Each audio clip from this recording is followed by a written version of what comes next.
Bab 261. Semua orang dari organisasi hantu mimpi buruk, organisasi api pil, dan organisasi pemanggil binatang sedang memikirkan tentang bagaimana cara mempertahankan hidup mereka alih-alih menggunakan teknik saat ini. Tetapi pertama-tama mereka harus mengumpulkan semua harta karun yang ada di dalam cincin penyimpanan lagi, karena Gordon menatap mereka seperti ular yang haus darah. S memperhatikan semua orang itu mulai mengumpulkan gunung harta karun itu dengan mata berbinar dan merenung. Meskipun aku berhasil menipunya sekarang dan entah bagaimana membuatnya memberiku gunung harta karun itu. Tapi bagaimana aku bisa melarikan diri? Monster tua ini tidak akan menunggu sampai jimat itu kehilangan efeknya. S tahu ujian sesungguhnya adalah meninggalkan tempat ini hidup-hidup, bukan hanya memperoleh harta karun segunung. Tanda hubung tanda hubung tanda hubung. Sementara semua orang di dalam jimat penjebak hantu yang tak terhitung jumlahnya itu tengah mengumpulkan gunung harta karun secepat mungkin, tidak terlalu jauh dari jimat penjebak itu 10 orang diam-diam mengamati kondisi di dalam sejak Gordon menyerang S. Mereka tentu saja adalah 10 pencuri langit dari masyarakat pencuri langit yang datang ke sini untuk mengintai gunung harta karun seperti S ketika mereka melihat keributan tiba-tiba terjadi dan orang-orang mulai berlarian menyelamatkan diri. Hal ini tidak membuat ke-10 pencuri langit ini takut dan malah membuat mereka semakin penasaran karena mereka dengan cepat sampai di sini. Namun saat mereka melihat penghalang gelap transparan dan sosok es berkerudung berdiri sangat dekat di tepi penghalang tersebut, mereka langsung mengasumsikan beberapa situasi. Namun saat mereka merasakan kekuatan laki-laki yang menyerang es bagaikan hantu itu, jantung mereka berdebar kencang, dan mereka semua tahu bahwa orang itu adalah sosok menakutkan yang dapat membunuh mereka 10.000 kali seperti semut. Namun, saat melihat es bertahan terhadap serangan-serangan mengerikan itu dan bahkan, menaklukkan, si manusia berambut putih, mata semua orang berbinar penuh kekaguman dan rasa hormat kepada junjungan mereka mencapai taraf dewa. Kakak kedua, bos tidak terkalahkan, dia bahkan menaklukkan pemimpin musuh, dan sekarang mereka mungkin mengumpulkan gunung harta karun untuk bos. Seseorang dengan topeng burung hantu ungu berbicara dengan histeris. Tidak sesederhana itu. Jika dia berhasil menjinakkan pria berambut putih itu, maka Lord Skystealer akan membuatnya menonaktifkan penghalang formasi terlebih dahulu. Kata pencuri langit kedua dengan serius dan apa adanya.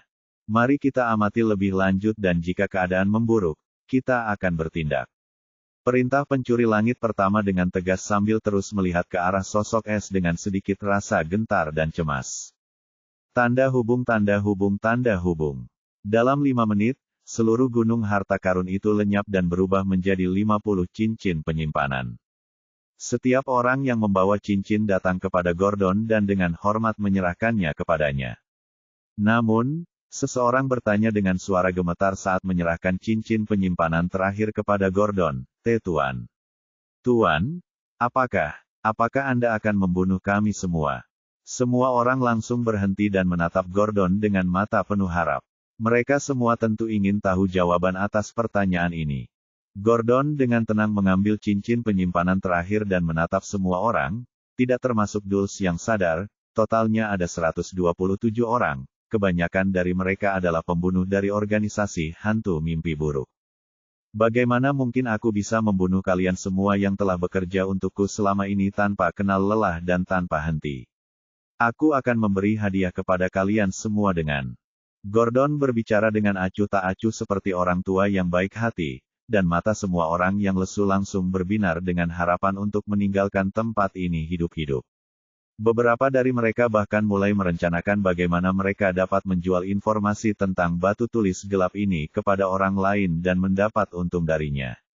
Namun mereka tidak berani menunjukkannya di wajah mereka. Namun, kata-kata Gordon berikutnya membuat jantung semua orang berhenti berdetak. Secara harfiah. Aku akan menghadiahi semuanya dengan kematian. Sebanyak 127 garis cahaya abu-abu tiba-tiba melesat ke arah jantung semua orang, menghancurkan mereka seluruhnya.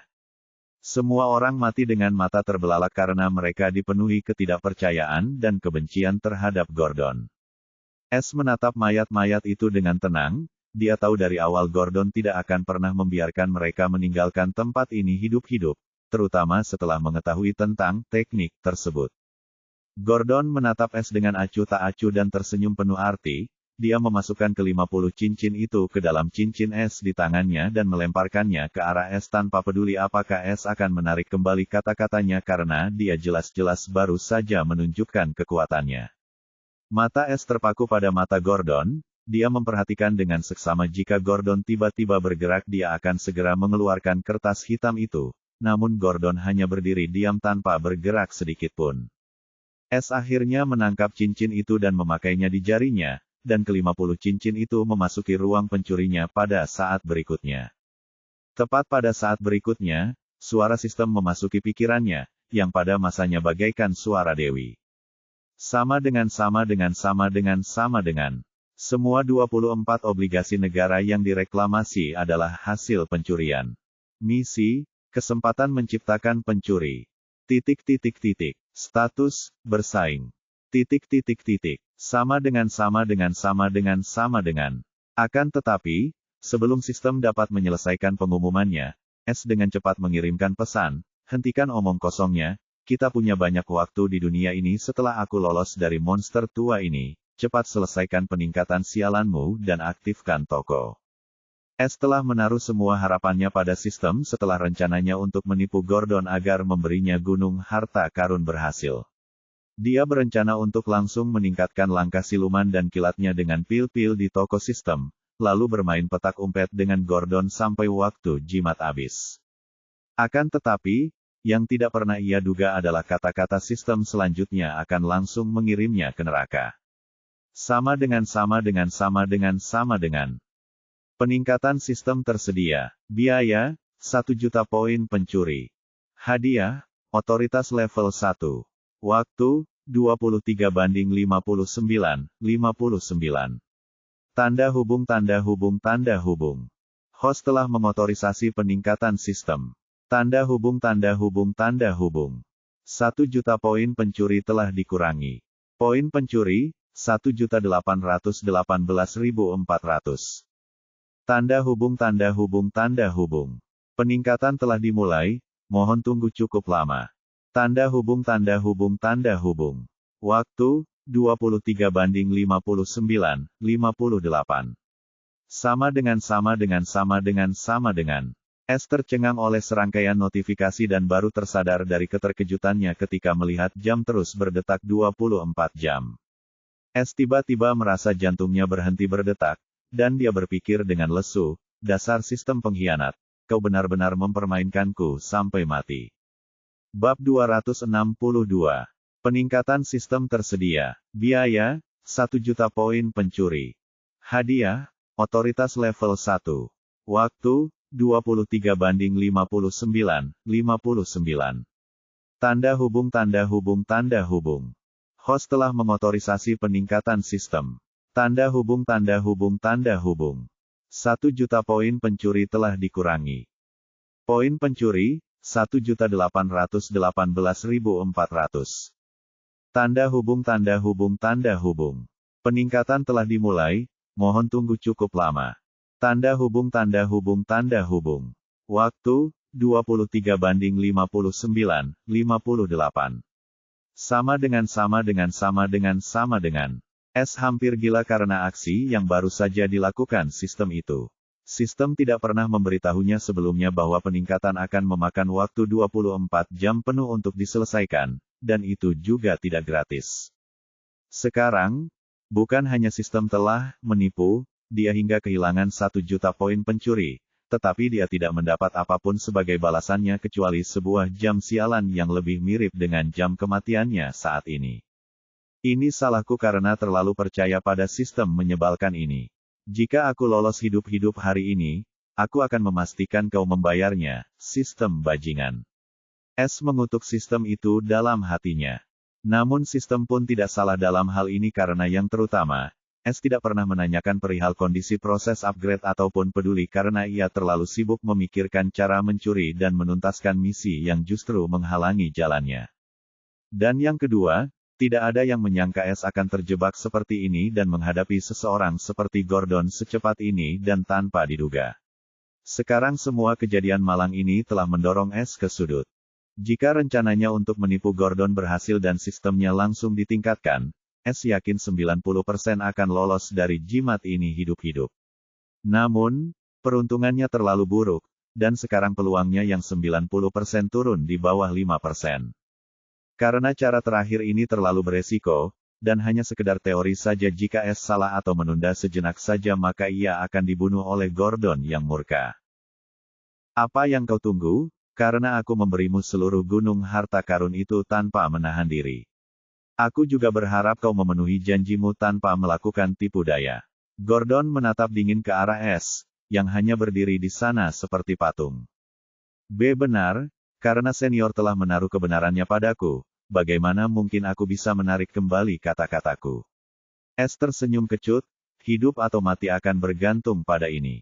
S menarik napas dalam-dalam sebelum matanya berubah tegas dan berbentuk, senior, silakan lanjutkan dengan pencarian jiwa ini terlebih dahulu.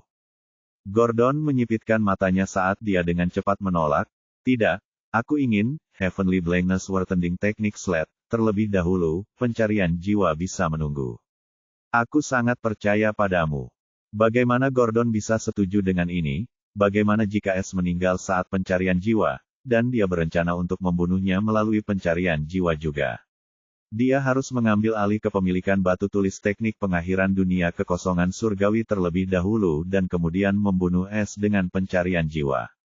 Jika ini terjadi sebelumnya, Gordon tidak akan ragu untuk menggunakan pencarian jiwa pada S, tetapi kali ini benar-benar berbeda. Urutan ini tidak dapat diubah apapun yang terjadi, Gordon tidak akan mengambil risiko membunuh S selama batu tulis teknik pengakhiran dunia kekosongan surgawi masih ada dalam kepemilikannya.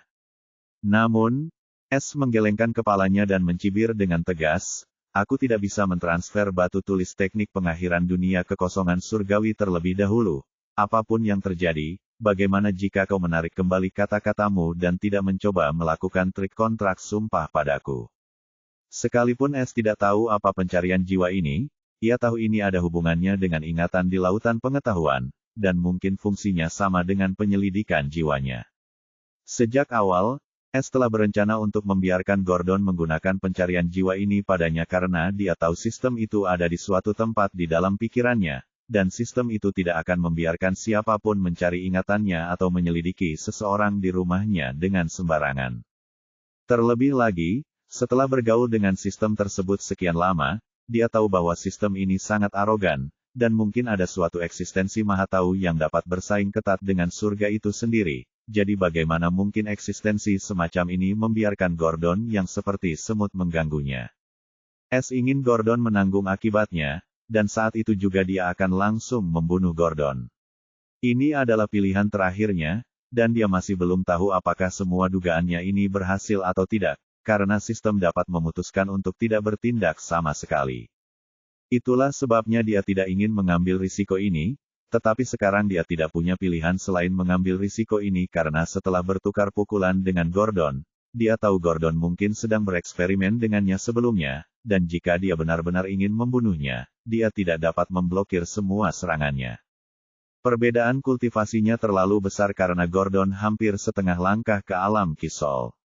Mata Gordon berubah dingin saat dia melihat S bersikeras tidak menyerahkan batu tulis teknik pengakhiran dunia kekosongan surgawi dengan mudah, ini menempatkannya dalam dilema. Meskipun dia percaya diri memastikan S tidak akan mati karena pencarian jiwa, apa yang sebenarnya dia takutkan adalah, dia tidak akan tetap waras setelah pencarian jiwa, dan tidak akan mampu mentransfer batu tulis teknik pengakhiran dunia kekosongan surgawi. Kau menang, bocah nakal. Akhirnya, Gordon menggertakkan giginya dan langsung muncul di hadapan S dan menggerakkan tangannya ke arah kepala S. S tidak menghindar kali ini, karena dia tidak merasakan adanya niat membunuh dari Gordon, hanya rasa frustrasi. Gordon tahu S telah merasakan sesuatu dari kata-katanya, dan dia tidak akan menyerahkan batu tulis teknik pengakhiran dunia kekosongan surgawi dengan mudah sekarang. Jadi, ia memutuskan untuk mencari ingatan yang berhubungan dengan batu tulis teknik pengakhiran dunia kekosongan surgawi dan tidak ada yang lain. Ini akan membuat S tetap waras dan hanya akan merusak jiwanya. Akan tetapi, Gordon masih akan membunuh S dan melakukan pencarian jiwa lagi setelah S memberinya batu tulis teknik pengakhiran dunia kekosongan surgawi. Menyelamatkan S bukan lagi suatu pilihan. S tiba-tiba merasakan ki asing memasuki otaknya, dan dia merasakan kepalanya terbelah saat rasa sakit yang luar biasa menyerangnya. Dia merasakan ki ini mengebor ke dalam lautan pengetahuannya dengan kuat. Dia tidak pernah mengira pencarian jiwa ini akan menjadi metode yang begitu kejam. Itu sama sekali tidak seperti penyelidikan jiwanya yang lembut. Bab 263. S tiba-tiba merasakan ki asing memasuki otaknya, dan dia merasakan kepalanya terbelah saat rasa sakit yang luar biasa menyerangnya. Dia merasakan ki ini mengalir dengan kuat di dalam lautan pengetahuannya. Itu adalah indera bela diri Gordon. Ia tak pernah menyangka pencarian jiwa ini akan menjadi cara yang begitu kejam, sama sekali tidak seperti penyelidikan jiwanya yang lembut. Gordon hanya ingin menggunakan pencarian jiwa yang dangkal pada S karena kehebatan penuhnya akan mengubahnya menjadi sayuran. Lebih jauh, teknik ini ditujukan untuk seorang kultivator alam jiwa, tetapi ia menggunakannya di alam inti sungai. Hanya ia yang dapat melakukan ini karena kultivasinya yang sebenarnya jauh lebih tinggi daripada klonnya, tetapi tindakan ini memiliki konsekuensinya. Seperti akan sangat membebani tubuh dan pikiran Gordon, atau bahkan menyebabkan serangan balik jika ia menggunakannya dalam waktu yang lama. Namun, Gordon yakin dapat menyelesaikannya dalam beberapa saat karena S hanyalah seorang kultivator ki sungai. Meskipun ia tidak dapat merasakan kultivasi S. Namun setelah bertukar pikiran dengannya, ia sepenuhnya yakin bahwa S hanya berada di ki sungai. Ia hanya menganggap ini sebagai keterampilan penyembunyian yang juga ditinggalkan oleh orang tuanya. Tetapi saat Gordon menggunakan pencarian jiwa pada S, ekspresi tenangnya berubah sedikit, pertama karena dia tidak dapat melampaui pertahanan mentalnya dengan kekuatan yang dia gunakan saat ini. Kenapa pertahanan mental bocah ini begitu tinggi? Apakah karena batu tulis itu? Gordon langsung mencapai kesimpulannya sendiri, karena itulah satu-satunya penjelasan yang mungkin dapat dipikirkannya. Tepat pada saat berikutnya, Gordon meningkatkan output kekuatannya dan akhirnya berhasil menembus pertahanan mental S. Namun, yang tidak diketahuinya adalah S lah yang menurunkan pertahanan mentalnya. Kalau tidak, Gordon tidak akan mengetahui tentang kultivasi jiwanya dan juga menyelamatkan dirinya dari rasa sakit luar biasa. Namun S tidak pernah menyangka pencarian jiwa akan menjadi lebih dominan dan mengancam setelah berhasil menembus pertahanan mentalnya. Ia tiba-tiba merasakan sakit yang pernah ia alami saat sistem pertama kali memasuki kepalanya. Namun dia menggertakkan giginya dan bertahan karena dia tahu saat penyesalannya sudah lama berlalu, dan dia berharap sistem segera bertindak, atau dia akan mati sekarang juga. Sungguh tekad yang kuat. Gordon diam-diam mengagumi ketahanan S karena jika itu orang lain, mereka pasti sudah berteriak sekarang dan memohon belas kasihan meskipun dia hanya menggunakan 30% kecakapan pencarian jiwa. Karena kamu bisa bertahan selama ini, aku tidak perlu khawatir lagi tentang kamu yang akan berubah menjadi sayuran. Mari kita lihat apakah kamu menyembunyikan sesuatu dariku tentang teknik ini atau tidak. Indra bela diri Gordon langsung menuju ke lautan pengetahuan S. Akan tetapi, Gordon langsung tercengang saat melihat lautan pengetahuan S. Bagaimana ini mungkin? Kali ini dia benar-benar tercengang. Biasanya, lautan pengetahuan orang normal tampak seperti danau besar dengan bintang-bintang yang berkilauan di dalamnya. Bintang-bintang tersebut melambangkan fragmen ingatan seseorang. Semakin terang bintangnya, semakin dalam fragmen ingatannya. Akan tetapi, apabila seseorang merupakan satu dari sejuta orang jenius, maka lautan pengetahuannya akan seperti sungai besar, dan akan diselimuti oleh kabut pertahanan, sehingga akan sulit untuk mencarinya. Namun, jika seseorang adalah seorang jenius yang hanya ada satu di antara sejuta, maka pengetahuannya benar-benar akan seperti lautan yang dilindungi kabut tebal, dan cukup merepotkan untuk melakukan pencarian jiwa terhadap orang semacam ini dan jika orang yang menggunakan pencarian jiwa tersebut tidak cukup hati-hati, dia bahkan dapat mengalami serangan balasan dan meja dapat berbalik melawannya dalam sekejap.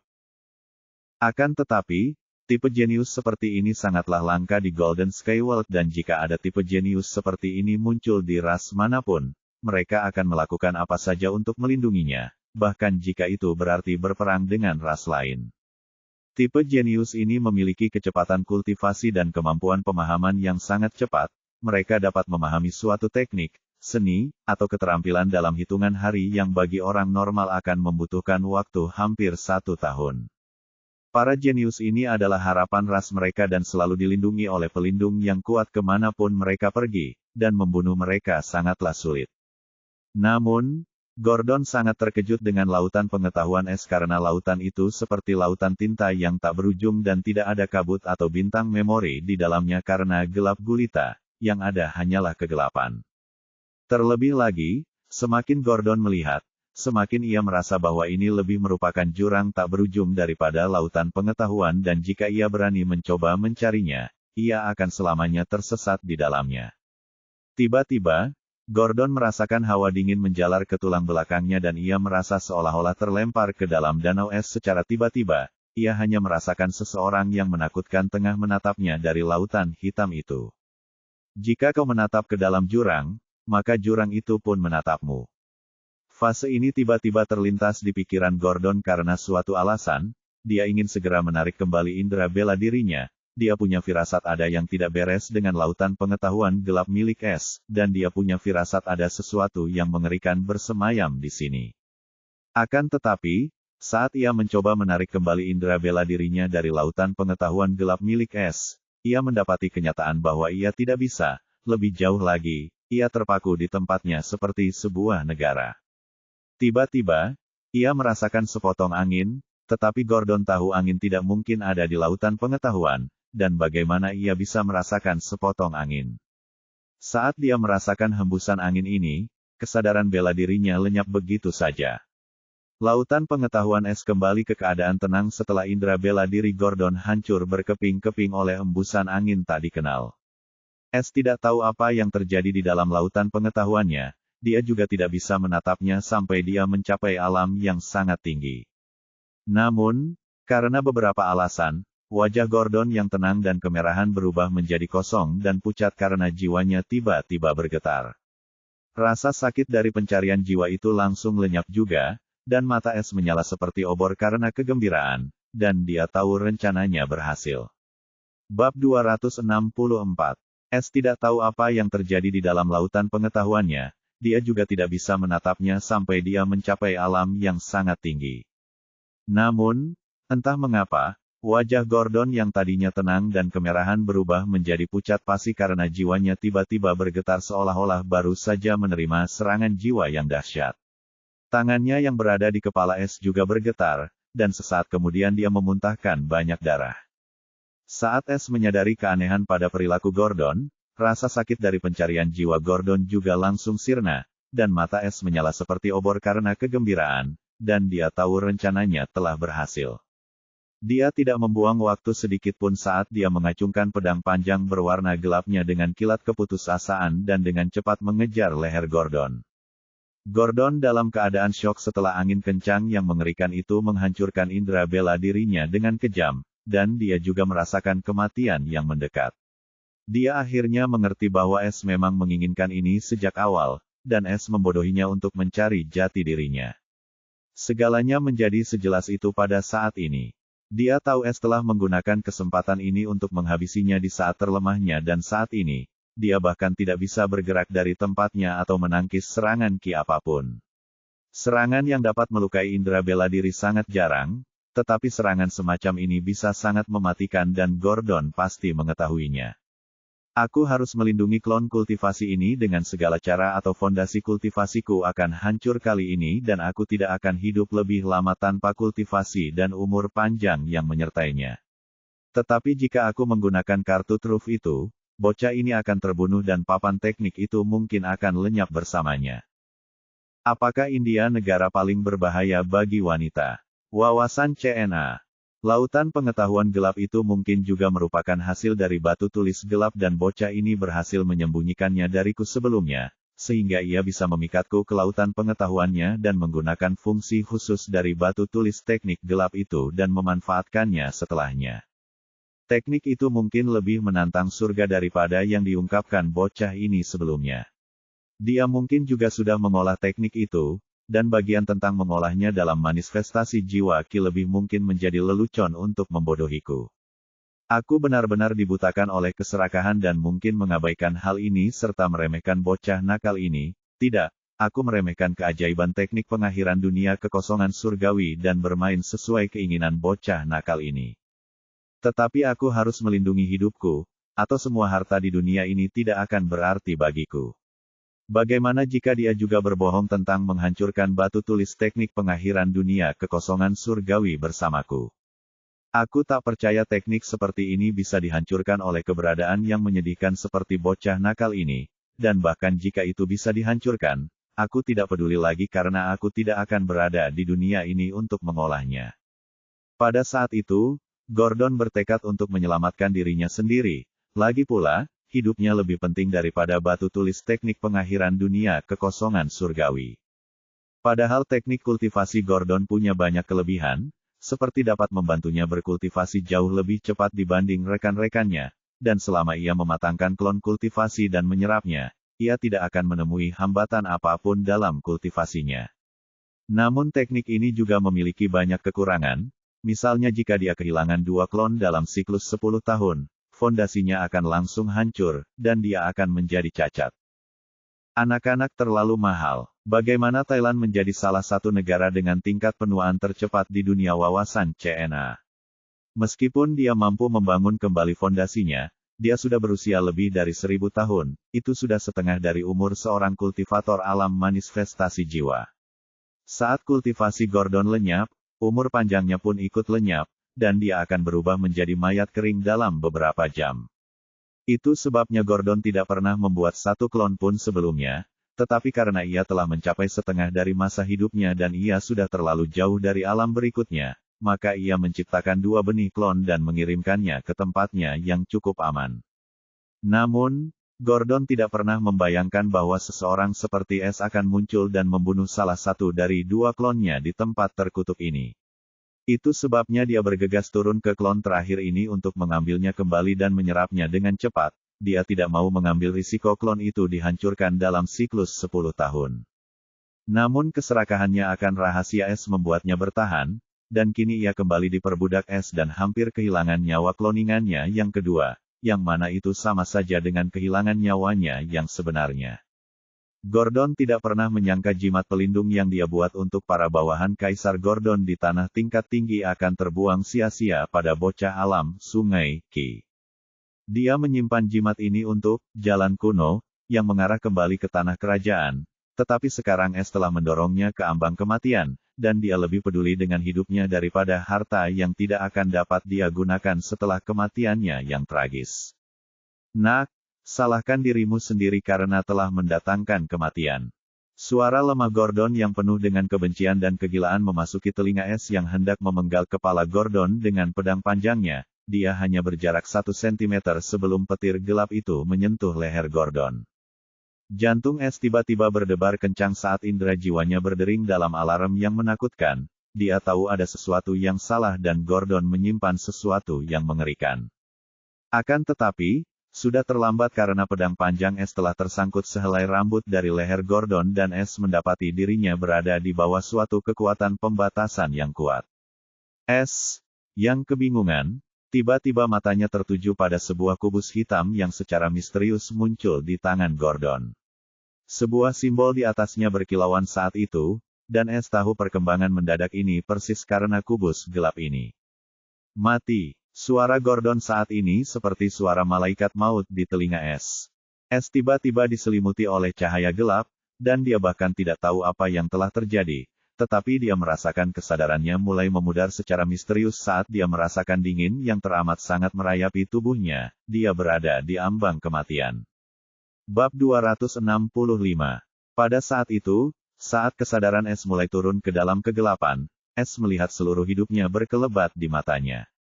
Entah bagaimana ia tahu bahwa ia akan segera mati dan semuanya akan berakhir untuk selamanya.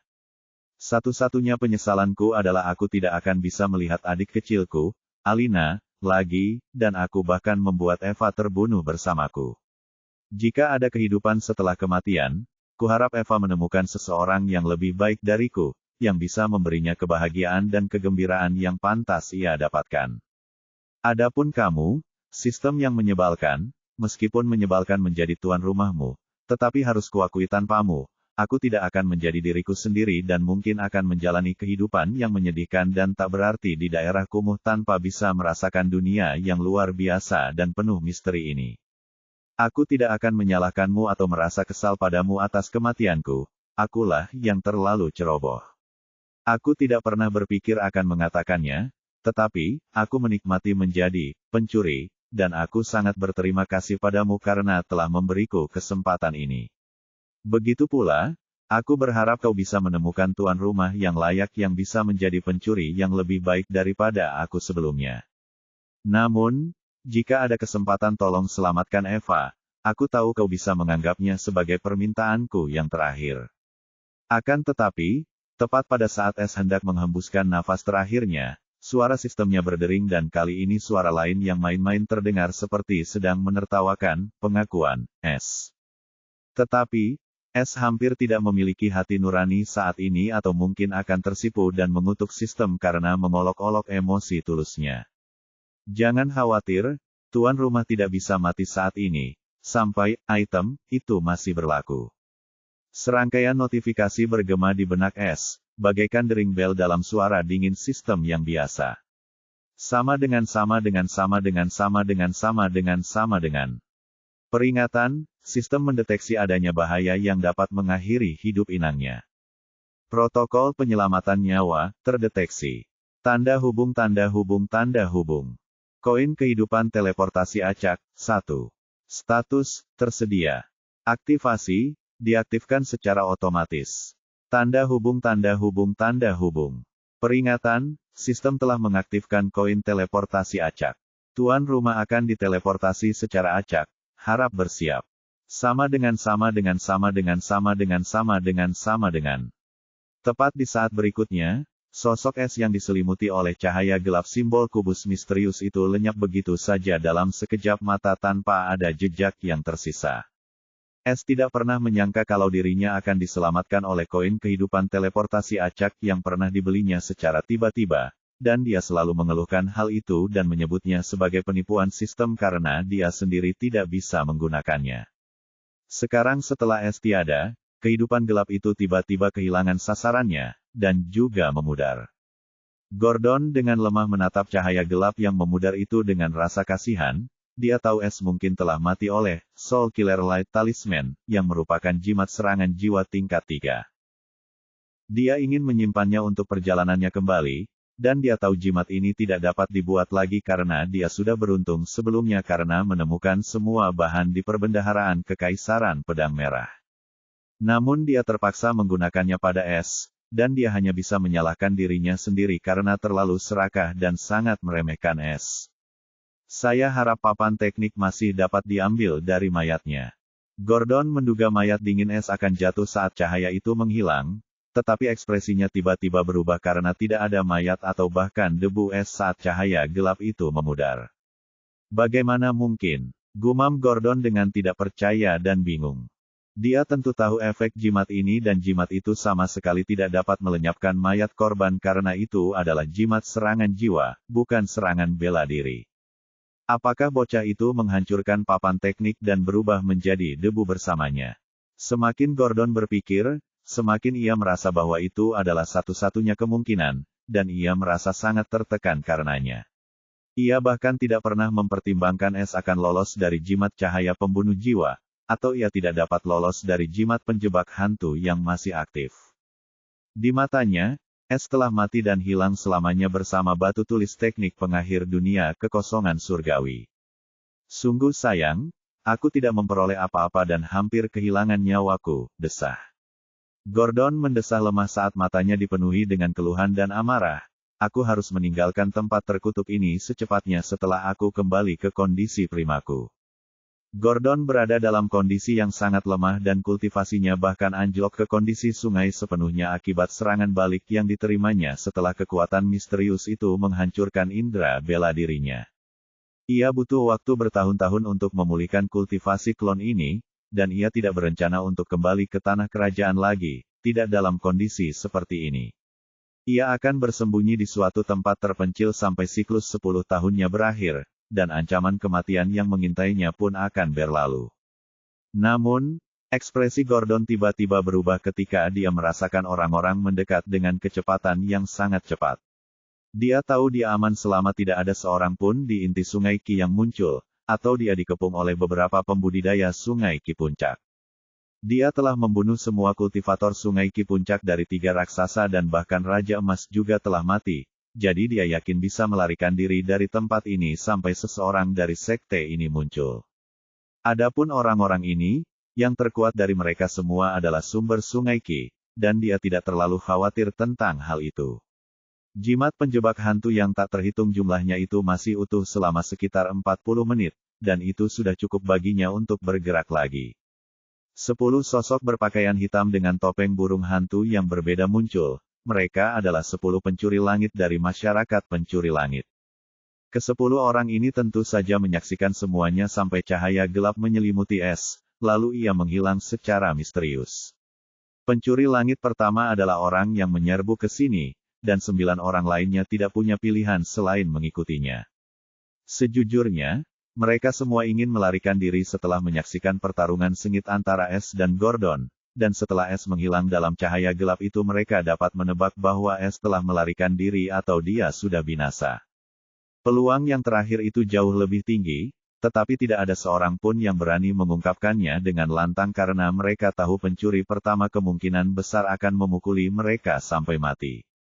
Apa yang kau lakukan pada Sky Stealer? Suara Veskatif dipenuhi dengan niat membunuh saat dia menatap dingin ke arah Gordon yang berdiri dengan tenang tidak jauh dari penghalang gelap yang transparan itu.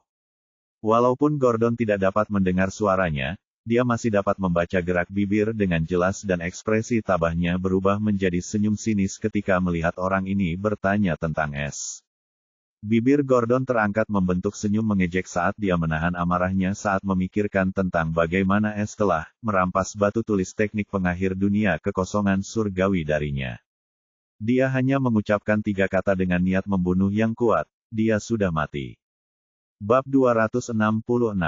Beberapa minggu yang lalu, sebelum kejadian di daratan tingkat menengah terjadi. Ketika Gordon baru saja melangkah masuk ke dalam perbatasan perubahan langit tengah. Dia menyeberangi setengah jalan tanpa masalah, seperti yang bisa dilakukan siapapun dengan lintasan yang mengubah langit. Namun, saat dia mencapai titik tengah jalan, jalan yang tampaknya aman itu langsung menyala dalam banyak rune yang rumit.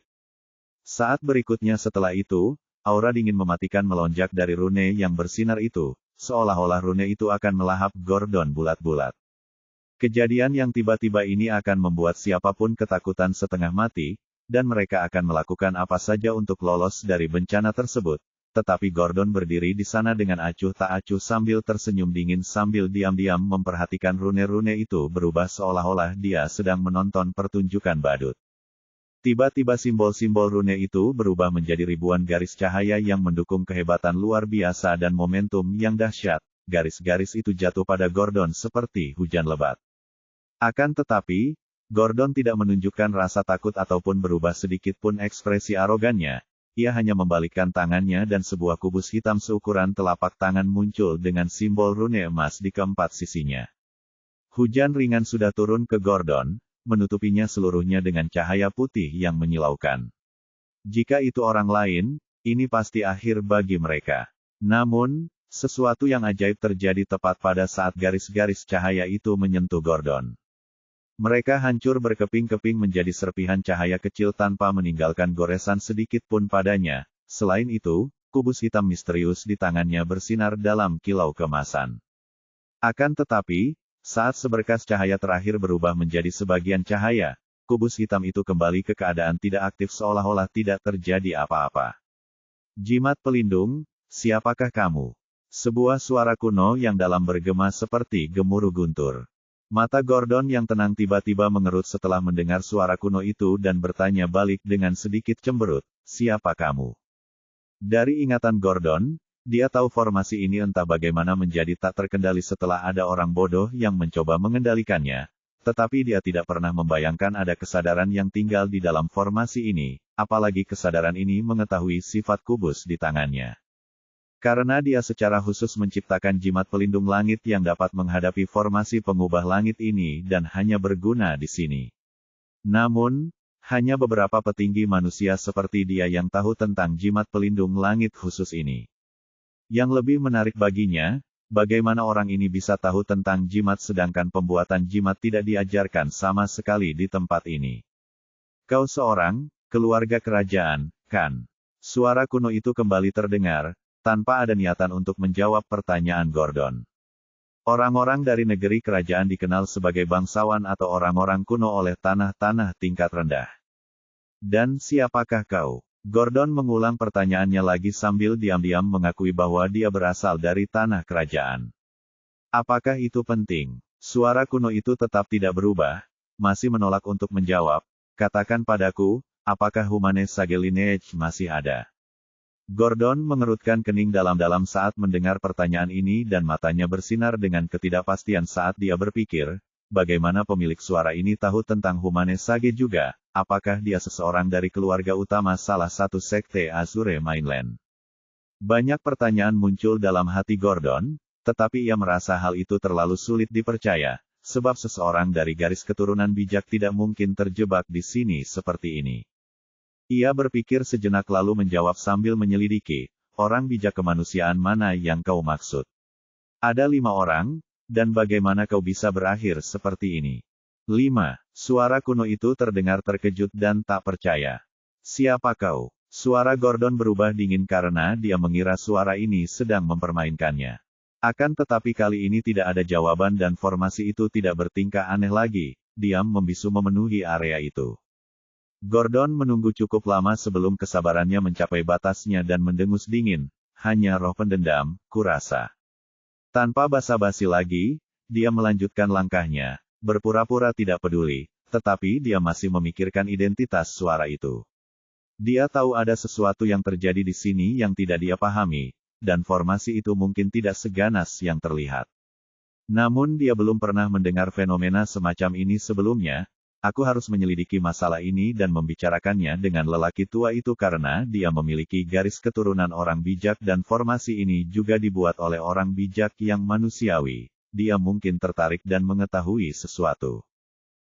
Gordon tidak dapat mengendalikan tubuh utama ini saat menggunakan klon kultivasinya dan jika dia menarik kembali kesadarannya, klon ini akan berubah menjadi debu, dan bersamanya, Gordon juga.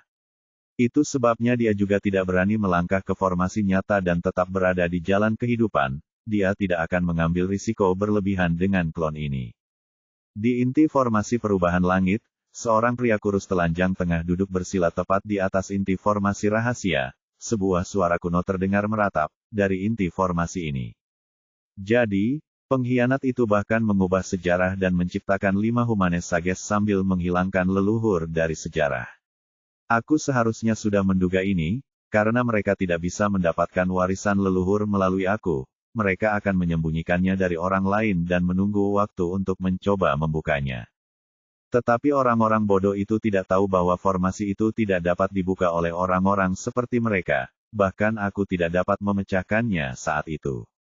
Tunggu saja muridku yang pengkhianat, segera gurumu akan melarikan diri dari formasi ini setelah memurnikan tubuh jiwa ini, dan mencari keadilan untuk klan Klavusku. Segera. Kalau saja Es ada di sana, dia pasti akan langsung mengenali suara ini karena suara itu tak lain adalah bagian jiwa lain dari Patriark Empty Dream, dan suara itu tak tampak tak berdaya seperti suara yang ditemuinya di perbatasan langit rendah yang berubah. Tanda hubung tanda hubung tanda hubung. Pada saat yang sama ketika keberadaan Es tidak diketahui setelah konfrontasinya dengan Gordon, di tepi tanah tingkat tinggi, tempat ini dipenuhi dengan formasi dan jebakan yang mematikan. Kalau ada yang melewati semua formasi dan jebakan yang membentang bermil-mil jauhnya, dia akan sampai di tembok besar tak berujung yang dipenuhi tulisan rahasia. Tembok ini dikenal sebagai tembok pengubah langit kerajaan yang juga merupakan penghalang terakhir antara tanah tingkat tinggi dan tanah tingkat kerajaan namun karena beberapa alasan beberapa ribu tahun yang lalu tembok pengubah langit kerajaan ini ditutup sepenuhnya, memutus hubungan dengan tanah tingkat kerajaan sepenuhnya. Tak seorang pun mengetahui tentang perkara ini karena hal ini dirahasiakan dan hanya pemimpin 3 raksasa atau monster tua yang berhibernasi selama ribuan tahun karena hal ini dapat memperlambat kematian mereka. Selama ribuan tahun, ketiga raksasa berusaha sekuat tenaga untuk menghancurkan tembok formasi ini dan menghubungkan mereka dengan tanah kerajaan lagi. Sebab jika berita tentang tanah kerajaan yang memutus hubungan dengan tanah yang lebih rendah dan mungkin mengurung mereka di sini tersebar ke khalayak ramai, maka itu akan menyebabkan kekacauan yang tak terhentikan. Sebab, hingga kini, 3 raksasa hanya bisa mendapatkan kembali patung mereka karena kekaisaran yang kuat itu takut pada latar belakang mereka, bukan pada diri mereka sendiri. Jika mereka sampai mendengar masalah besar ini, semua orang akan bersatu untuk menjarah sumber daya mereka tanpa peduli dengan konsekuensinya. Itu sebabnya ketiga raksasa itu menciptakan ribuan perangkap dan formasi di sekitar tembok pengubah langit, sehingga orang-orang itu tidak akan pernah bisa mencapai tembok formasi utama dan mengetahui rahasia terbesar mereka. Alasan ketiga raksasa memburu es juga karena alasan yang sama karena dia dapat lolos dari formasi perubahan langit rendah hidup-hidup, dan mereka semua ingin menangkapnya hidup-hidup, sehingga mereka dapat mengetahui apakah es dapat membantu mereka lolos dari formasi ini juga. Namun sayang, mereka masih belum mengenal semua orang yang mereka kirim setelah es mati, dan Gordon mungkin menghilangkan kesempatan mereka untuk terhubung dengan tanah kerajaan lagi setelah hampir membunuh es. Akan tetapi, hal ini tidak ada hubungannya dengan individu berjubah hitam yang berdiri tidak jauh dari tembok tak berujung itu. Orang ini entah bagaimana dapat mencapai tembok pengubah langit kerajaan itu meskipun semua formasi dan jebakan itu. Jadi, ini batas terakhir antara tanah-tanah setingkat kerajaan.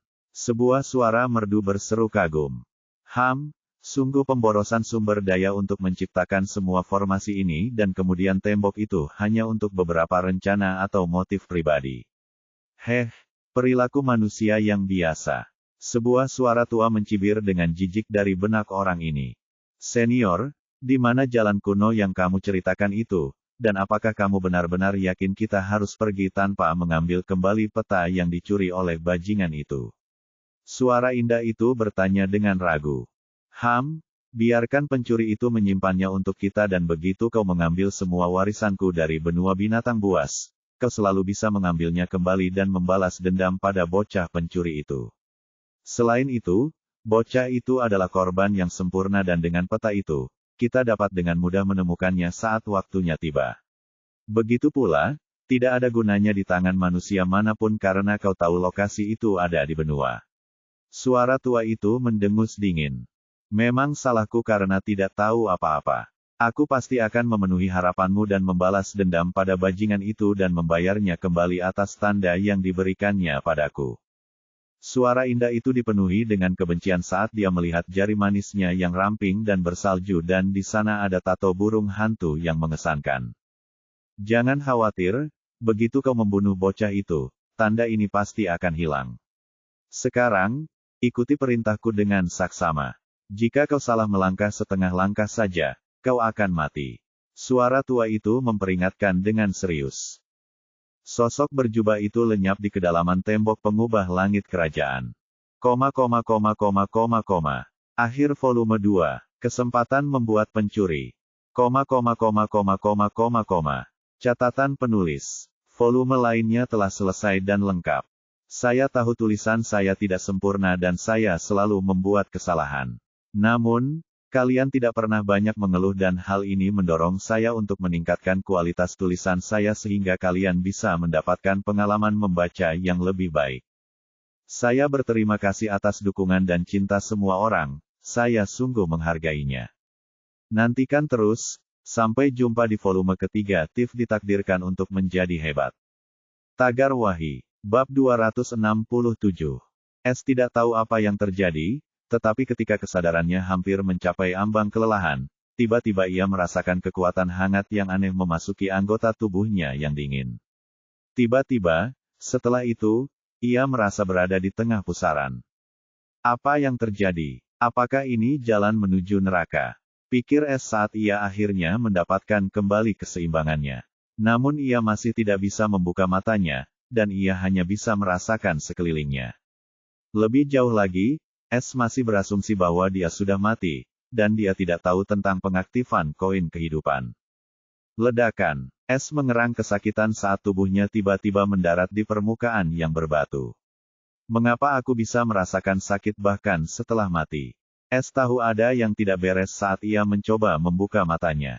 Betapa senangnya dia, kali ini kelopak matanya menanggapi keinginannya dan, dengan sedikit kesulitan, dia membuka kelopak matanya. Namun, sesaat kemudian rasa sakit yang mematikan menyerang kepalanya dan dia tahu dia belum mati karena dia bisa merasakan ruang pikiran dan ruang bela dirinya. Namun dia merasa ngeri saat melihat masalah rasa sakit yang mematikan itu. Itu adalah jiwanya yang sebenarnya karena penuh dengan retakan dan inti jiwa orangnya kehilangan setengah dari intinya. Sebelumnya seperti bulan purnama, sekarang lebih seperti setengah bulan dan bahkan inti reamingnya pun sudah diambang kehancuran. S menduga ini mungkin akibat serangan terakhir Gordon. Serangan itu hampir menghancurkan jiwa sejatiku. Aku takut, kalau bukan karena inti jiwa yang menanggung sebagian besar kerusakan, aku akan mati. Tidak, seharusnya aku mati, tetapi entah bagaimana, aku berhasil bertahan hidup. Bukankah ini berarti aku masih di tangan lelaki tua itu? S langsung merasa cemas saat memikirkannya dan dalam rasa sakit jiwa yang hebat itu, dia kembali membuka matanya dengan susah payah sambil menahan rasa sakit jiwa itu. Bahkan jika dia masih hidup selama dia berada di tangan Gordon, tidak ada gunanya untuk tetap hidup sama sekali. Namun, S terperangah ketika, dengan susah payah, ia mengamati sekelilingnya dengan matanya yang kabur.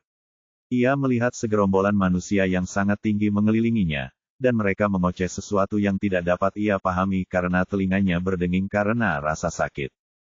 Di mana tempat ini? Apakah aku lolos dari orang tua itu? Tapi bagaimana caranya? S kini semakin bingung karena rasa sakitnya semakin kuat. Apa yang sebenarnya terjadi? Tunggu sebentar, dengan luka jiwa yang seperti ini, kenapa aku masih terjaga?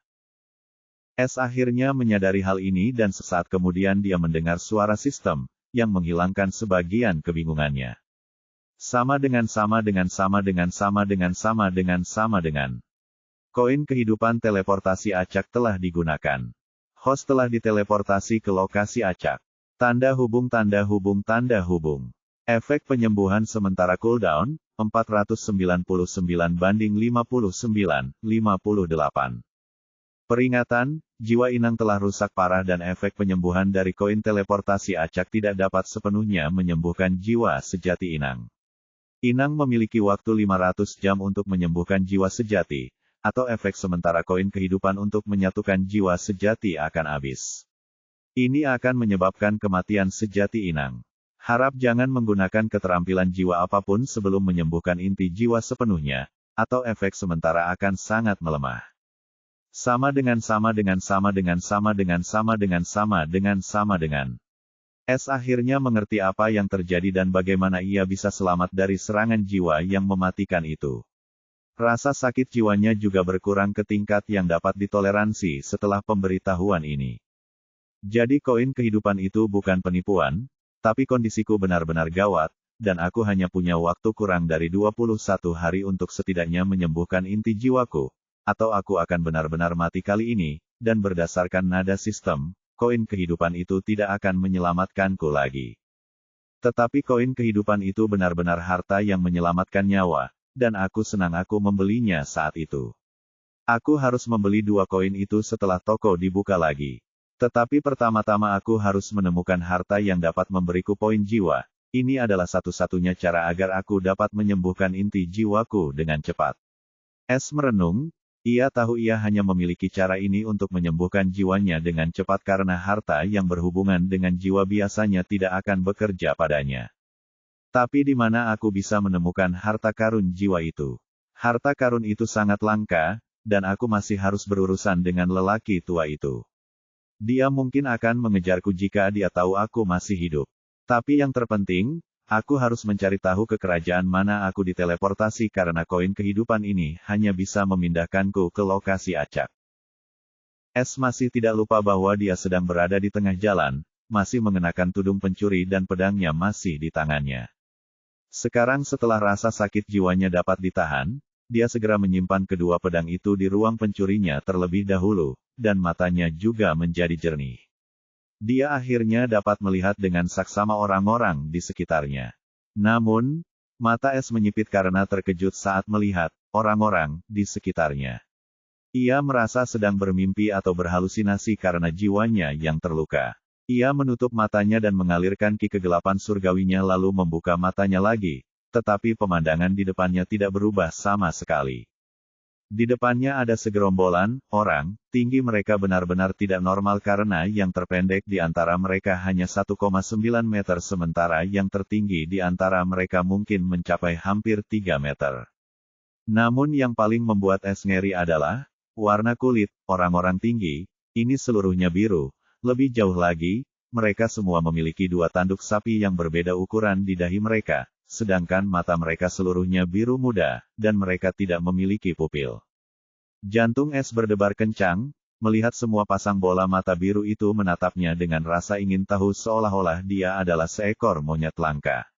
Dia ingin segera berdiri dan berlari, tetapi karena luka jiwanya, dia tidak bisa bergerak sekarang, dan dia butuh waktu lebih lama sebelum dia bisa bergerak, apalagi berlari. Namun, dia punya firasat buruk melihat begitu banyak orang itu dan dia tahu ada sesuatu yang salah selama teleportasinya. Sistem bajingan, kemana kau baru saja melemparkan aku? Es ingin menangis sekarang juga saat dia melihat ke arah langit keemasan yang benar-benar gelap yang jika dibandingkan dengan langit di tanah tingkat menengah, itu seperti membandingkan emas asli dengan tiruan setengah-setengah yang palsu. Dia juga menyadari bahwa kepadatan ki di tempat ini juga ribuan kali lebih kaya. Meskipun sistem telah mengatakan koin kehidupan telah memindahkannya ke lokasi acak, tetapi, acak, ini tampaknya merupakan kata yang kurang dihargai, mengingat ia mungkin telah diteleportasi keluar dari benua angin biru. Es bahkan punya sedikit gambaran di mana dia berada. Dia pernah melihat beberapa catatan tentang ras aneh yang menumbuhkan tanduk di dahi mereka persis seperti orang-orang yang mengelilinginya dalam catatan rahasia tiga raksasa, tetapi dia tidak ingin mempercayainya. Karena terlalu sulit dipercaya untuk berteleportasi ke benua yang sama sekali berbeda, dan jika tebakannya benar, ini adalah benua, bukan sembarang benua. Kenapa nasibku sial sekali? Aku mengacaukan bahkan lokasi acak. Es mengeluh dalam benaknya saat semua kebahagiaan lolos dari Gordon hidup-hidup lenyap dalam asap. Setelah pertemuannya dengan Gordon, Es tahu bahwa dunia di luar batas dataran rendah jauh lebih berkembang, dan dia mungkin tinggal di desa terpencil selama ini. Namun ia tak pernah menyangka akan terlempar tepat di tengah benua yang menyeramkan ini, yang bagaikan sebuah hegemoni jika dibandingkan dengan benua manusia. Bersihkan jalan, pengawal iblis datang. Seseorang di antara kerumunan tiba-tiba berseru, dengan nada takut dan hormat dalam suaranya yang serius. Walaupun bahasa itu asing, Es dapat memahaminya dengan jelas karena bahasa dewa kuno miliknya, karena semua bahasa berasal dari bahasa itu. Ini lebih seperti kemampuan supranatural seseorang yang bisa mengerti dan berbicara bahasa dewa kuno, dan Es memilikinya sejak awal, tetapi dia tidak pernah terlalu memperhatikannya. Namun, sekarang dia bisa memahami bahasa asing ini dengan jelas seperti pendengar yang fasih. Dia akhirnya mengerti, ini cukup berguna di saat seperti ini. Akan tetapi, dia tidak senang sama sekali, karena ini menyimpulkan bahwa tebakannya memang benar setelah mendengar kata iblis dan dia tahu bahwa dirinya dalam masalah besar. Sistem yang menyebalkan, kau benar-benar mengirimku ke benua iblis perkasa, dari semua tempat di dunia yang luas ini. Jika kau ingin aku menderita, kirim saja aku ke benua iblis dan selesaikan ini. Es tidak peduli dengan sistem, dia baru saja menyelamatkan hidupnya karena mungkin sistem itu akan memperburuk keadaannya saat ini. Seperti tersirat dalam namanya, benua iblis perkasa merupakan rumah bagi ras hegemoni kedua di Golden Skyworld, yakni ras iblis. Es lebih suka dikirim ke neraka daripada ke benua iblis Might. Bab 268. Benua iblis perkasa merupakan rumah bagi ras iblis yang, menurut rumor, dapat bersaing ketat dengan ras iblis dan perbedaan kekuatan antara kedua ras perkasa ini tidak terlalu besar.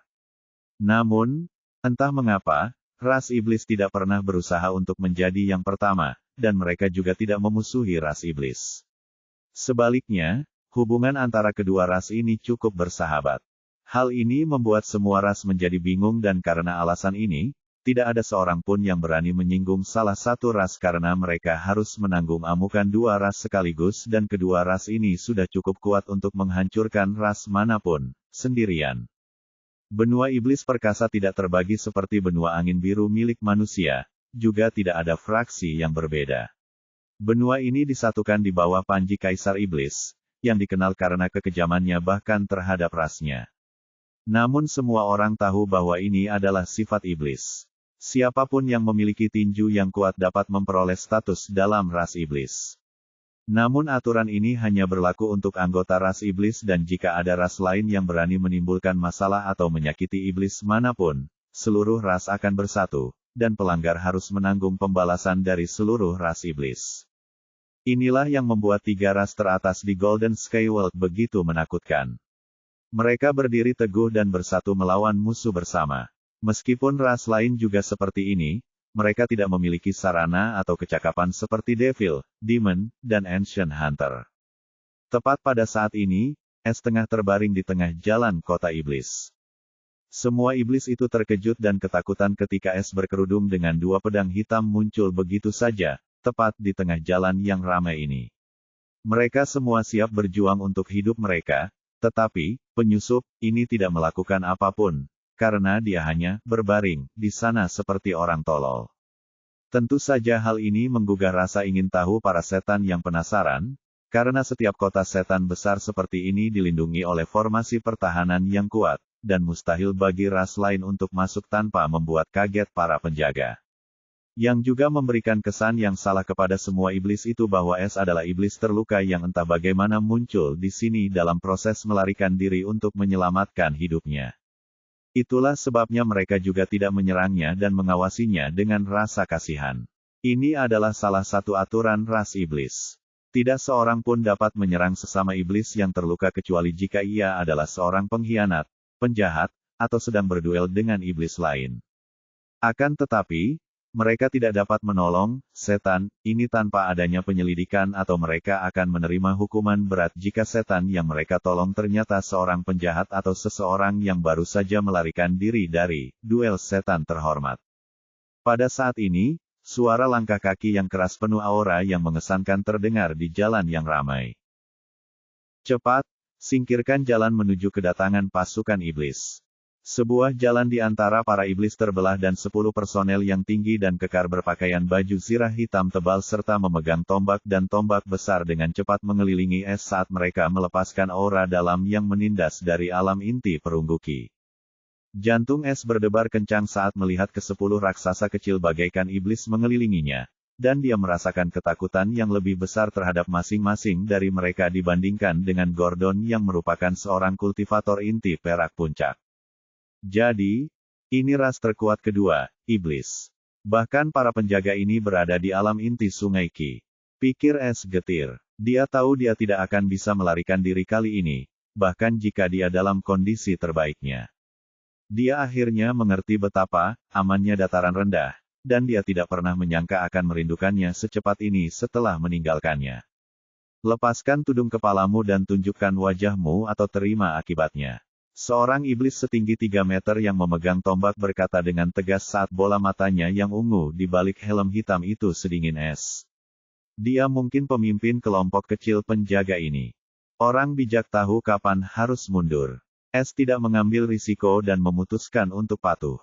Kap mesin pencuri itu langsung lenyap ke dalam ruang pencurinya, begitu pula topeng tipu daya 100 wajah. Meskipun dia tahu dia tidak perlu khawatir tentang topeng ini karena tidak ada seorang pun yang akan mampu melihatnya selama tidak ada naluri bela diri dari penggarap bela diri jiwa Ki dan naluri jiwa dari penggarap jiwa inti sungai jiwa. Namun Es tahu, dia tidak berada di dataran rendah lagi. Cepat atau lambat, dia pasti akan bertemu dengan seorang pembudidaya jiwa Ki. Siapa tahu dia akan bertemu dengan mereka di sini, mengingat hanya ke-10 pengawal ini yang sekuat ini. Siapa tahu mereka akan menjadi lebih kuat dari mereka. Es tidak tahu bahwa keputusannya menyimpan topeng itu akan menyelamatkannya dari rasa sakit yang amat sangat, karena para penjaga iblis itu memiliki harta karun tingkat inspeksi yang kuat, dan mereka dapat langsung mengetahui penyamarannya. Saat mantel panjang es menghilang dari tubuhnya, penampilan es yang sangat tampan dan asli tanpa penyamaran muncul di hadapan semua orang. Namun sayang, para iblis itu sama sekali tidak menghargainya. Itu bukan setan. Seseorang di kerumunan itu segera berseru karena terkejut. Lalu bagaimana dia bisa muncul di dalam Ocean Demon City tanpa menimbulkan alarm apapun? Siapa tahu, mungkin dia mata-mata dari ras tertentu dan dihukum oleh Kaisar Iblis karena memiliki pikiran jahat terhadap ras iblis kita. Tidakkah kau lihat wajahnya yang pucat? Dia pantas mati. Raut wajah para setan yang penasaran itu langsung berubah menjadi permusuhan setelah melihat es bukan berasal dari ras mereka, dan dia mungkin merupakan penyerbu dari ras lain yang ingin memata-matai mereka. Tatapan mata ke-10 penjaga itu juga berubah dingin saat niat membunuh yang kuat dilepaskan dan diarahkan pada es. Jika dia berani bergerak sekarang, mereka akan langsung menyingkirkannya. Tangkap dia dan bawa dia ke ruang bawah tanah untuk diinterogasi. Kalau dia melawan, potong anggota tubuhnya. Perintah iblis bertombak itu kepada 9 iblis lainnya sambil menatap es dengan sedikit niat membunuh. Iblis-iblis ini seganas yang tertulis di catatan. Aku tidak bisa berbuat apa-apa terhadap mereka, tetapi mereka mungkin akan membunuhku jika aku mencoba bergerak. Es tersenyum kecut dan bahkan tidak berani bergerak. Namun, dia tidak bisa. Salah satu dari 9 iblis mengeluarkan tali emas panjang dan memasukkan kinya ke dalam tali itu, dan tali itu langsung hidup. Tali emas itu dengan cepat melingkari es, menahannya sepenuhnya. Kemudian tali emas itu bahkan mengangkat es dari tanah seperti boneka kain. Ke-10 iblis itu segera pergi dengan membawa pinion es, yang melayang di belakang ke-10 pengawal iblis itu. Es tercengang karena dia belum pernah melihat tali seperti ini sebelumnya yang bahkan dapat mengangkat seseorang, dan dia merasa cukup nyaman meskipun berada di belakang pinion. Lebih jauh, dia merasa ngeri dengan tali emas ini, dan dia dapat melihat jika dia menolak atau melakukan trik apapun, dia tidak akan menyukai hasilnya. Saat mereka membawa es menuju ruang bawah tanah kota iblis lautan, es mengamati keadaan sekelilingnya. Kota iblis lautan jauh lebih megah daripada kota manusia, karena bangunannya tinggi dengan interior yang indah. Namun, perbedaannya adalah patung-patung aneh di setiap jalan dan iblis-iblis lokal yang membungkuk kepada patung-patung itu setiap kali mereka melihatnya. Terlebih lagi, es melihat kereta-kereta aneh bergerak tanpa ada binatang iblis atau tunggangan dan ada banyak iblis berbaju besi bergerak di sekitar kota sambil membawa segala jenis senjata pada mereka. Itu benar-benar membuka mata baginya karena dalam semua catatan yang ia peroleh dari 3 raksasa, iblis seharusnya haus darah dan ganas. Selalu berkelahi satu sama lain dan banyak hal aneh seperti ini, tetapi setelah melihat dirinya sendiri, es mengetahui bahwa itu semua hanyalah omong kosong. Setan-setan itu sama beradabnya dengan manusia, bahkan mungkin lebih maju dari mereka. Karena bagaimana mungkin suatu ras yang selalu berperang satu sama lain bisa menjadi nomor 2 di peringkat ras, bukan? Namun, yang tidak diketahui es adalah, iblis memiliki banyak subspesies dalam jajarannya dan iblis berkulit biru ini sangat beradab. Begitu pula, dia telah berteleportasi sangat dekat ke wilayah inti benua iblis yang maha kuasa dan pertempuran yang tidak berarti tidak diperbolehkan di sini, juga mereka tidak melawan subspesies iblis yang lapar. Jika dia dikirim beberapa ribu mil ke timur dari tempat ini, es pasti sudah mati dalam beberapa detik karena di sana hidup para iblis yang haus darah. Mereka adalah ras iblis yang sangat buas, dan mereka bahkan tidak akan mengampuni kaum mereka, apalagi penyusup seperti es yang muncul entah dari mana. Sebuah gerbang hitam besar yang dikelilingi tembok-tembok menjulang memasuki pandangan es dan di atas gerbang ini terdapat tulisan emas dalam bahasa iblis pada kayu hitam persegi panjang berukuran 3 meter, Ocean Demon Duke Mansion. Mata es langsung mengerut saat dia merasakan tekanan misterius dari kata-kata ini atau lebih tepatnya dari kayu hitam itu dan rasa sakit di jiwanya sedikit meningkat. Dia mengalihkan pandangannya, namun jantungnya tiba-tiba berdebar kencang saat dia berpikir. Material tipe jiwa, bab 269. Mata Es langsung mengerut saat dia merasakan tekanan misterius dari kata-kata ini atau lebih tepatnya dari kayu hitam itu dan rasa sakit di jiwanya sedikit meningkat. Dia mengalihkan pandangannya, namun jantungnya tiba-tiba berdebar kencang saat dia berpikir. Material tipe jiwa. Dia langsung mengenali kayu hitam itu dan berpikir dengan heran, iblis-iblis ini kelihatannya sangat kaya, bahkan menggunakan material berjenis jiwa hanya untuk hiasan nama. Sepertinya teleportasi ke sini mungkin bukan hal yang buruk. Jika mereka memiliki material berjenis jiwa cadangan hanya untuk hiasan, maka mereka pasti akan memiliki lebih banyak lagi. Mata Es langsung berbinar saat memikirkan kemungkinan ini. Akhirnya dia melihat harapan untuk menyembuhkan inti jiwanya yang rusak parah dan begitu inti jiwanya sembuh total, jiwanya yang sebenarnya akan sembuh melalui inti jiwanya. Tetapi pertama-tama, aku harus menemukan cara untuk tetap hidup karena para iblis ini tidak akan membiarkanku hidup jika mereka tidak menemukan apapun, atau jika mereka menemukan apapun. Setidaknya aku harus menunda hingga pembaruan sistem selesai. Es mengamati waktu reaming dari peningkatan sistem. Sama dengan. Peningkatan sistem sedang berlangsung, mohon tunggu sebentar. Waktu, 23:25, 59. Sama dengan. Hati Es hancur, melihat hanya setengah jam telah berlalu, dan ia tahu ini akan menjadi 23 jam terpanjang dalam hidupnya. Para penjaga iblis itu tidak mengetahui apa yang direncanakan Es dan dengan cepat membawanya ke bagian belakang Demon Duke Livy Mansion, di mana terdapat sebuah bangunan kecil. Akan tetapi, saat mereka memasuki bangunan kecil itu, pemimpin pasukan iblis meletakkan tangannya di sebuah dinding polos dan seketika sebuah struktur susunan kompleks berwarna hijau menyala dan berkilauan dan tepat pada saat berikutnya dinding itu bergeser ke atas saat sebuah lorong bawah tanah muncul. Mata Es menyipit saat melihat jenis susunan baru yang terbuka dengan daging, bukan kunci atau pelat susunan. Dia terbiasa berurusan dengan susunan atau formasi yang selalu memiliki inti dan kunci sederhana, tetapi susunan ini jauh lebih rumit dan rumit. Melarikan diri dari tempat ini tidak akan mudah. Ekspresi Es muram. Dia tahu, bahkan jika dia memiliki keterampilan tipe jiwa, dia tidak akan bisa melihat melalui susunan ini. Di ujung tangga ini, diterangi dengan cahaya lembut. Es merasakan banyak tanda jiwa dan semuanya memiliki fluktuasi ki yang sangat lemah saat ini. Hatinya terasa berat karena dia yakin mereka mungkin adalah tahanan lain, dan mereka tampaknya tidak baik-baik saja. Ada banyak ruang kecil yang terpisah yang ditutupi dengan penghalang transparan dan orang-orang di dalamnya dapat terlihat dari luar.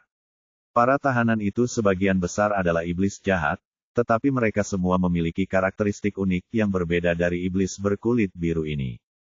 Jadi, ada lebih dari satu jenis setan. Es tiba-tiba mengetahuinya, dan dia merasa semakin khawatir karena dia adalah satu-satunya orang dari ras berbeda di sini, dan mereka tampaknya bahkan tidak peduli dengan kaum mereka sendiri, apalagi penyusup asing seperti dia. Hoh, apa yang kita miliki di sini? Sebuah suara dingin dengan sedikit rasa penasaran terdengar di hadapan iblis bertubuh tinggi dan kekar lainnya dalam satu set jubah unik yang para penjaga itu datangi di hadapan para penjaga iblis ini. Pemimpin pasukan iblis dan 9 pasukan lainnya segera memberi hormat ringan kepada iblis tersebut, yang menunjukkan bahwa ia memiliki pangkat lebih tinggi daripada mereka. Kepala penjaga Cane, kami menangkap makhluk ini tergeletak di tengah jalan kota dan menurut para saksi, dia tampaknya muncul begitu saja. Pemimpin pengawal iblis itu dengan tegas menjelaskan kejadian aneh yang berhubungan dengan Es. Es hampir memutar matanya ketika iblis ini memanggilnya makhluk, meskipun perbedaan di antara mereka hanyalah tanduk dan warna kulit. Namun, ini juga menyiratkan bahwa mereka tidak mengenal spesiesnya, yang juga berarti manusia bukanlah penduduk tetap di tempat ini, atau mereka mungkin tidak berani masuk. Yang terakhir tampaknya menjadi alasan yang lebih akurat. Menarik, dia melintasi 4 provinsi tanpa diketahui oleh Raja Iblis lain dan bahkan melintasi semua wilayah saudara-saudara kita. Ini mungkin pertama kalinya dalam sejarah ada penyusup yang mencapai tempat sedalam ini di benua iblis perkasa. Tinggalkan dia di sini. Aku akan melaporkan ini kepada Duke Livy dan kalian semua akan mendapatkan hadiah atas kontribusi kalian pada kota iblis lautan ini. Sipir Chane mengangguk puas sambil menatap Es dengan tatapan dingin. Jantung Es berdebar kencang saat mendengar kata-kata mengejutkan dari Warden Chane, dan dia tahu situasinya jauh lebih buruk daripada yang dia kira dan dia pikir dengan kesal. Ini semua salah sistem berhati hitam itu. Sesuai perintahmu. Pemimpin Garda Iblis segera melakukan apa yang diperintahkan dan menyerahkan Es ke dalam pengawasan Sipir Chane lalu meninggalkan ruang bawah tanah bersama pengawal lainnya. Shadow, bersihkan dia dan kunci dia di sel khusus. Aku harus melaporkan ini ke Duke Livy secepatnya. Dia mungkin akan melompat kegirangan karena kita menangkap penyusup ini yang bahkan lolos dari 4 provinsi Raja Iblis. Sipir Chane terkekeh dingin sambil berbalik dan pergi menuju pintu keluar lainnya. Es masih terikat dengan tali emas, dan dia tahu keadaan tidak baik untuknya. Dia harus segera melarikan diri dari tempat ini atau dia mungkin akan disiksa sampai mati. Tepat pada saat berikutnya, sebuah sosok muncul dari bayangan Warden Chane. Sosok itu sepenuhnya tertutup gaun hitam ketat dan mengenakan topeng tanpa wajah. Orang ini tingginya 2 meter dan tampak seperti seorang wanita, karena bentuk tubuhnya yang montok. Namun, matanya benar-benar hitam, dan dia memiliki sepasang tanduk pronghorn hitam. Es langsung tahu bahwa itu adalah Shadow, yang baru saja dikomandoi Warden Chane, dan dia mungkin adalah subspesies iblis lainnya. Namun, kemampuan silumannya bahkan lebih mencengangkan karena dia tidak merasakan kehadirannya sampai dia menampakkan diri. Shadow menatap Es tanpa ekspresi dengan sedikit rasa ingin tahu saat dia mengambil alih tali emas itu dan membawanya masuk lebih dalam ke dalam ruang bawah tanah. Es memasuki area suram di bawah bimbingan, Shadow dan ekspresinya berubah kaku saat matanya tertuju pada sebuah kolam kecil berisi cairan merah mendidih yang baunya seperti asam kuat. Shadow nampaknya tidak peduli dengan pendapat Es mengenai genangan cairan merah itu saat dia dengan acuh tak acuh melepaskan cincin penyimpanan yang dikenakan Es dan melemparkannya ke dalam cairan merah itu seperti sedang membuang sampah. Es menahan nafas dan menguatkan dirinya karena dia tahu para iblis itu menginginkannya hidup-hidup, jadi mereka tidak akan membunuhnya tanpa mendapat jawaban, jadi cairan ini mungkin untuk membersihkan apa yang diperintahkan Warden Chane pada Shadow. Namun, saat memasuki cairan merah ini, Es tidak merasakan ketidaknyamanan atau rasa sakit apapun. Sebaliknya, ia merasa cukup hangat seperti berada di sumber air panas. Namun ekspresi Es sedikit berubah ketika pakaiannya langsung meleleh, dan dia tahu ini bukan sekedar air mandi biasa dan mungkin memiliki kegunaan yang berbeda. Sebenarnya cairan merah itu adalah cairan khusus yang dimurnikan untuk melelehkan semua harta karun di bawah kelas 2. Jadi bagaimana Es bisa menahan cairan yang menyiksa ini? Sederhana saja, itu berhubungan dengan teknik kultivasinya, tubuh kristal surgawi.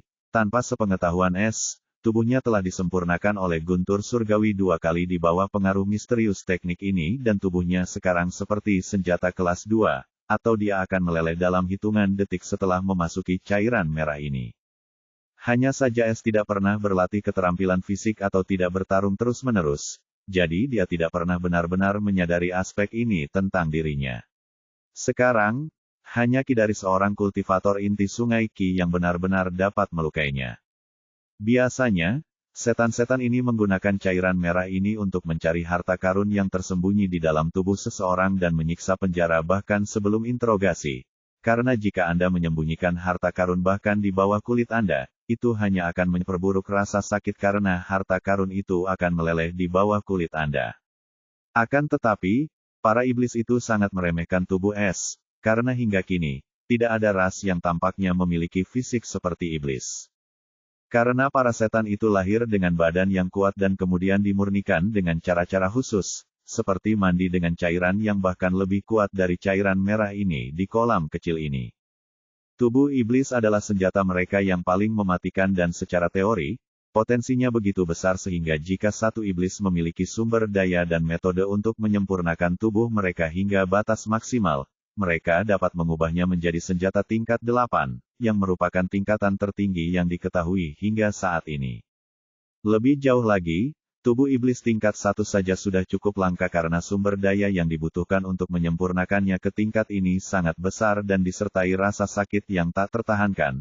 Tetapi tubuh ini juga membawa manfaat yang lebih besar karena dengan setiap peningkatan tingkat, iblis akan membuka kemampuan fisik super. Tepat saat Es merasakan ada sesuatu yang aneh dan melihat ke arah Shadow, ekspresinya pun berubah karena kelopak mata coklatnya menyempit menjadi celah dan bola matanya yang hitam bersinar dengan ambiguitas di balik topengnya saat dia melihat sosok Es yang benar-benar bagus dalam cairan merah. Bab 270. Tepat saat Es menyadari ada yang tidak beres dan melihat ke arah Shadow, ekspresinya tenggelam karena kelopak mata coklatnya menyempit menjadi celah dan bola mata hitamnya bersinar dengan ambiguitas di balik topengnya saat dia melihat sosok Es yang sangat cantik dalam cairan merah. Dia merenung dengan heran, bagaimana makhluk ini bisa bertahan dari cairan anti harta karun, legendaris level 1 tanpa kehilangan selapis kulit pun. Apakah dia benar-benar menyusup sejauh ini ke benua iblis perkasa dan bahkan lolos dari deteksi 4 Raja Iblis? Pangkat, legendaris berada di atas pangkat perajin rune, pangkat perajin bintang, dan pangkat warna alkemis, dan memiliki 8 tingkatan. Semua, harta karun kelas dalam, bahasa sistem, dikenal sebagai harta karun legendaris dan tidak ada kelas 9 juga. Setelah mengamati sejenak dan memastikan Es tidak merasakan ketidaknyamanan apapun, Shadow membetulkan jarinya, dan dengan kekuatan misterius tubuh Es ditarik keluar dari cairan merah itu. Es tersenyum getir, karena ia tahu ia telah melakukan sesuatu yang tidak seharusnya dan menarik lebih banyak perhatian pada dirinya sendiri, yang sama sekali bukan hal yang baik. Namun karena pengetahuannya tentang iblis hampir tidak ada, ia bahkan tidak dapat membuat alasan.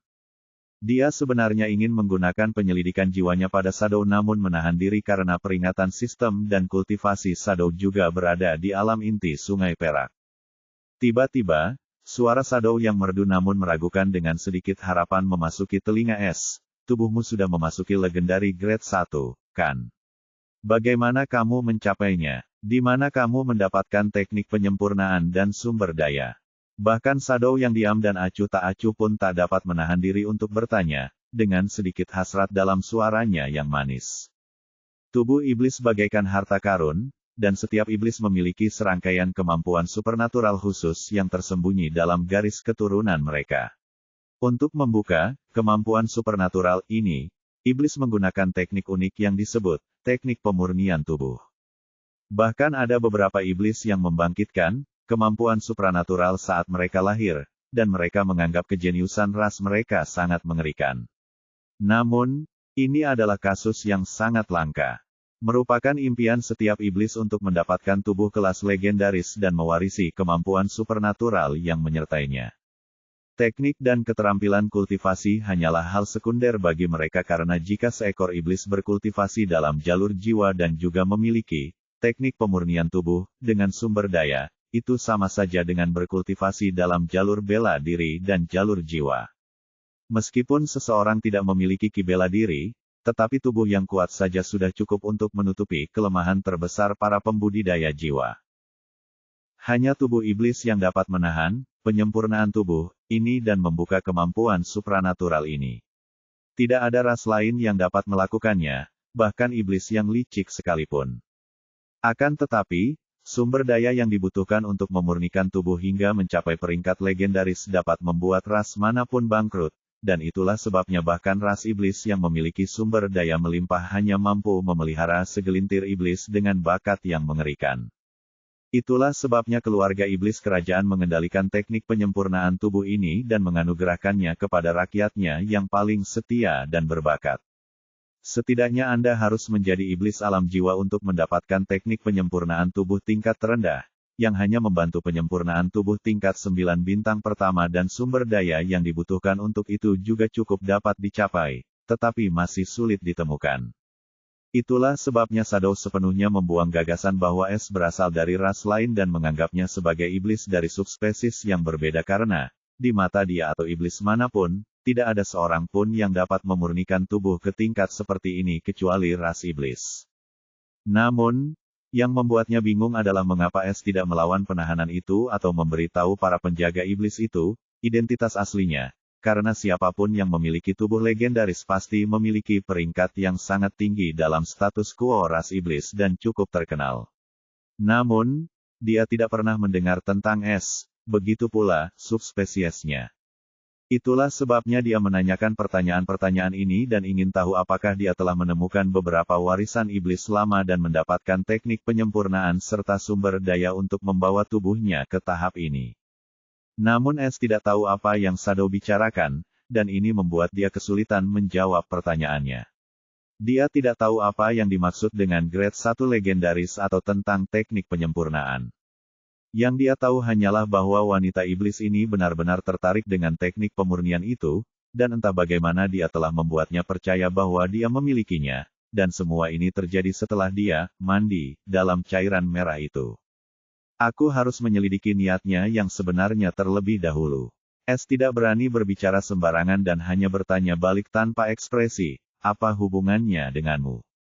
Mata Shadow hanya berbinar karena ketidakpastian. Dia tahu kalau Es benar-benar memiliki teknik penyempurnaan tubuh, maka dia tidak akan memberitahunya dan karena dia sudah mendapatkan tubuh legendaris, dia mungkin sudah menghabiskan semua bahan untuk mencapai tahap ini. Bagaimana dia bisa berakhir seperti ini, bahkan dengan tubuh legendaris ini? Kenapa dia tidak mengumumkan prestasinya saja dan dia akan diperlakukan seperti di Menduke? Apakah iblis ini lamban berpikir? Shadow benar-benar bingung mengenai hal ini, dan dia tidak tahu apakah setan ini berpura-pura menjadi orang idiot, atau dia hanya mempermainkan Demon Duke Levi.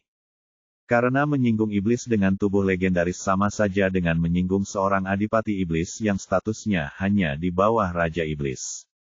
Shadow tidak ingin menyinggung iblis dengan tubuh legendaris ini. Dia hanya bawahan Warden Chane dan subspesiesnya juga berbeda dari semua iblis berkulit biru ini. Jadi mereka tidak akan ragu untuk membuangnya demi menyelamatkan diri mereka sendiri. Maafkan aku akan menjaga rahasiamu. Shadow mengangguk sedikit tanda mengerti ke arah Es dan dengan sebuah pikiran, dia melepaskan ikatannya. Es terperangah ketika mendengar kata-kata tak terduga dari wanita iblis ini, dan dia bahkan melepaskannya dengan sedikit rasa takut dan hormat dalam suaranya.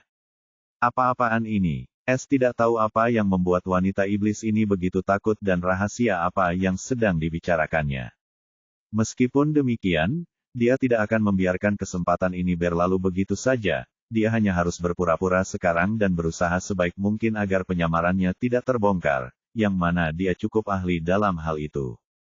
Wajah Es tampak tanpa ekspresi saat ia berdiri karena ia telah pulih dari kemampuan untuk bergerak.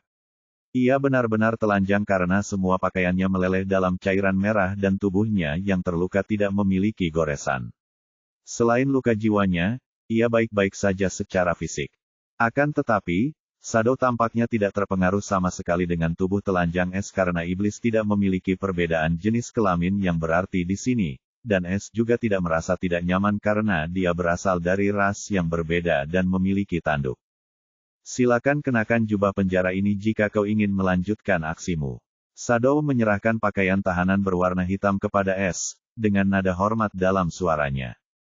Tetapi tidak seorang pun dapat memastikan apakah dia sungguh-sungguh bersikap hormat atau hanya ingin mendapatkan perhatian Es. Shadow menyimpulkan bahwa Es kemungkinan besar ada di sini untuk mengganggu Duke Levi karena itu adalah kejadian normal di benua iblis perkasa ketika seorang iblis datang menantang iblis lain untuk memperebutkan statusnya. Namun, dia tidak mampu menyinggung salah satu dari mereka, jadi, dia bermain aman. Jika aku bisa memahami apa yang membuatnya begitu malu, semuanya akan jauh lebih mudah. Mungkin ada hubungannya dengan tubuh kelas legendaris yang mengubah sikapnya, renung Es saat mengenakan pakaian tahanan itu. Meskipun Shadow tampak agak patuh saat ini, dia tahu bahwa wanita itu tidak akan membiarkannya melarikan diri atau membantunya hanya karena mukanya. Jika dia lengah sedikit saja, dia akan kehilangan sedikit harapan untuk melarikan diri dari sini, dan dia membutuhkan seseorang dari dalam, seperti Shadow, untuk mencapainya. Terlebih lagi, Shadow tampaknya tidak menyadari cedera jiwanya, dan ia menduga bahwa Shadow mengira dia berpura-pura karena suatu alasan. Es tiba-tiba menyadari sesuatu saat dia berkata tanpa ekspresi, apakah kamu menginginkan teknik penyempurnaan itu? Dia mengamati dengan saksama emosi wanita itu ketika bertanya dan tepat seperti yang dipikirkannya. S merasakan riak besar dalam fluktuasi jiwa wanita itu saat mata gelap Shadow menunjukkan sedikit hasrat yang kuat ketika dia mendengar nama, teknik pemurnian. Jadi, ini benar-benar tentang teknik ini, heh. S sangat gembira ketika anak panah yang ditembakkannya secara membabi buta mengenai sasaran. B. Bisakah aku? Mata Shadow menunjukkan sedikit keraguan dan ketidakpastian. Dia tahu betapa berharganya teknik-teknik ini, dan hanya personel yang paling penting yang dapat memiliki teknik penyempurnaan tubuh legendaris. Dia hanyalah bawahan dari sipir penjara dan subspesiesnya juga tidak memiliki potensi untuk mencapai alam jiwa, jadi teknik penyempurnaan tubuh ini adalah satu-satunya jalan baginya. Faktanya, iblis manapun yang menggantikannya pasti akan tergoda setelah mendengar tentang teknik penyempurnaan tingkat legendaris, dan Shadow tidak berbeda dari iblis-iblis itu. Ya, aku bisa memberikannya kepadamu, tapi bukan milikku. Kau bahkan bisa memeriksa cincin penyimpananku. Selama kau bisa mengeluarkanku dari tempat ini, aku bisa memberikannya kepadamu begitu kita sampai di tempat tinggalku. S bereaksi cepat.